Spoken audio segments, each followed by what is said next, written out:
Hi guys, आज हमारा English strategy का तीसरा वीडियो है। मैंने पहले से ही दो लेक्चर तो दे दिया आपको कि ग्रामर पे क्या क्या करना है, टेक्सचुअल पैसेजेस को कैसे प्रिपेयर करना है। अगर आप स्ट्रेटजी से करोगे तो आपका हो जाएगा। तो आज हमारा टॉपिक है पोएट्री के लिए क्या क्या करना है। वैसे तो मैंने पोएट्री कौन से आपके बुक में वो भी बताए थे पिछले वीडियो में टेक्सचुअल पैसेजेस में, तो आप उसको भी रिफ़र कर सकते हो। अभी मैं आपको चीज़ें वापस बता देती हूँ। तो आप देख सकते हो जो मैंने हाईलाइट किए ना, जो वन और फोर से एंड कर रहे हो वो सारे आपके पोएट्री होते हैं। जैसे इधर भी आप देख सकते हो 1 और 4 से एंड हो रहे हो वो सारे पोएट्री, इधर 1 और 4 और इधर थिंग ऑफ ब्यूटी और आपका हाइट ऑफ रेडिकुलर, ये सारे पोएम्स हो गए आपके लेसन बुक के। सॉरी, तो आपको उसको कैसे प्रिपेयर करना है। अब सपोज मैंने रैंडमली, पहले तो समझते पोएट्री का आता क्या क्या क्या है, उसके बाद हम समझते कैसे इसको सीखना है, क्योंकि आपको पहले पेपर पैटर्न समझना होता है, उसके अनुसार ही प्रिपरेशन करनी होती है। ऐसे नहीं कि कैसे भी प्रिपरेशन स्टार्ट कर दी। देखो पोएट्री के लिए वैसे तो बाजू में लिखे हैं कौन से पोएम्स हैं, आपको बराबर दिख रहा है। सो 10 मार्क्स का आपको आता है, 5 मार्क का अप्रिसिएशन आता है और इधर आप देख सकते हो 5 मार्क का आपका पोएट्री आता है। तो पहले सिंपल क्वेश्चंस वैसे जैसे मैंने बताया था इसके अंदर भी टेक्सचुअल में वैसे ही क्वेश्चन आते हैं, और कॉम्प्लेक्स में भी जैसे सिंपल में कैसा ट्रू फॉल्स आ गया या ऐसे सारे क्वेश्चंस। कॉम्प्लेक्स फैक्चुअल में आपको आंसर इन 1 सेंटेंस या कोई के बार वो लोग पूछते हैं पर्सनल रिस्पॉन्स टाइप क्वेश्चन पूछ सकते हैं, उसमें 2 मार्क्स का। ठीक है, उसके बाद आता है वोकेबुलरी या तो पोएटिक डिवाइस, मतलब वो ये मैंने आपको बताया फिगर्स ऑफ स्पीच, वो सब आ सकता है।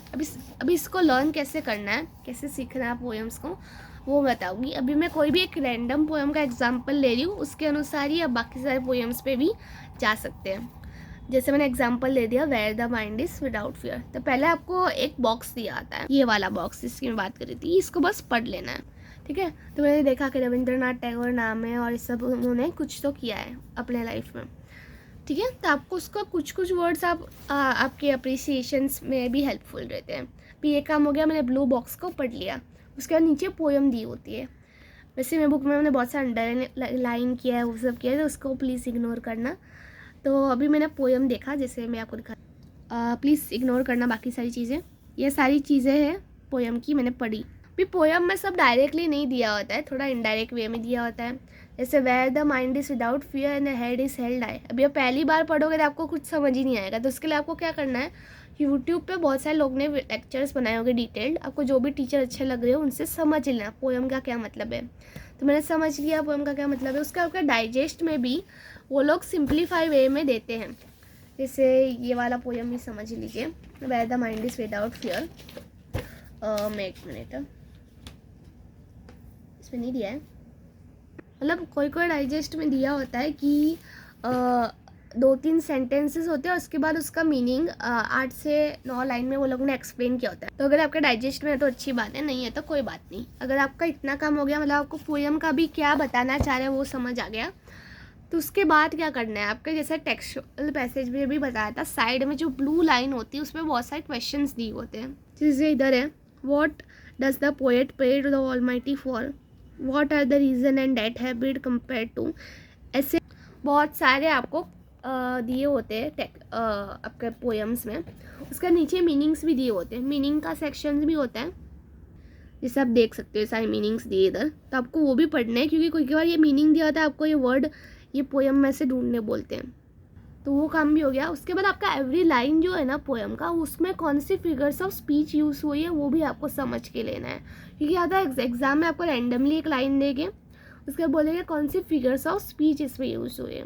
तो अगर आपको बहुत ही डाउट हो जाए कि मुझे बहुत ही डाउट होता है, मैंने समझा भी फिगर्स ऑफ स्पीच, वैसा टाइप का आपका प्रॉब्लम है, तब एवरी लाइन का फिगर्स ऑफ स्पीच बस समझ लीजिए। तो अगर आपको वो लाइन दी तो आपको वो समझ आ जाए। उसके बाद जो पीछे क्वेश्चंस दिए बैक इंग्लिश वर्कशॉप के, वो सारे आपको सॉल्व करने हैं, जैसे मैंने किए थे टाइम पे जब मैं 10th में थी, ऐसे आप सॉल्व कर सकते हो।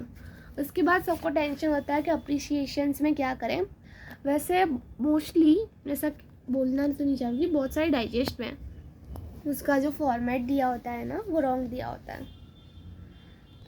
तो मैंने अप्रिसिएशन का आई होप सो 10th का बनाया है प्लेलिस्ट में कि ये पोएम्स है, सारे पोएम्स के बना दिए, तो मेरे चैनल पे ही है, आपको मैंने डिटेल में समझाया तो आपको रट्टा ना मारना पड़े सारे अप्रिसिएशंस।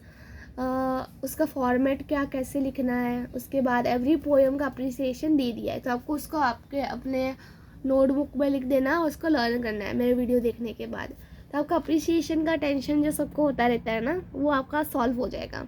तो उससे आपको 5 मार्क्स मिल जाएंगे और 5 मार्क्स आपके पोइट्री के तो है ही। वैसे 5 में से 5 तो मोस्टली देते हैं अगर आपने मेरा जैसे वर्ड टू वर्ड लिखा तो, वरना आपको 4 भी दे सकते हैं 5 में से, बट तो भी आपका अप्रिसिएशन का काम हो गया है। तो इससे आपको पोएट्री प्रिपेयर करनी है। अभी नेक्स्ट वीडियो में हम नॉन टेक्सुअल में आएंगे। वैसे तो मैं अभी बनाने वाली थी नॉन टेक्सुअल, पर उसके बाद मैं सोचा पोएट्री का बता रहे, क्योंकि पोएट्री टेक्सुअल वैसे से थोड़ा कॉम्प्लिकेटेड लोगों को लगता है, क्योंकि पोएम्स डायरेक्टली नहीं लिखी जाती ना। जैसे मैं एग्जांपल दूँ, where the knowledge is free, तो उसका क्या मतलब है। तो इसलिए मैंने सोचा कि मेरे पोएट्री का बना देते। अभी नेक्स्ट वीडियो में हम नॉन टेक्सुअल पैसेजेस पे आ जाएंगे, तो आप उसको रिफ़र कर सकते हो। आज के लिए इतना ही।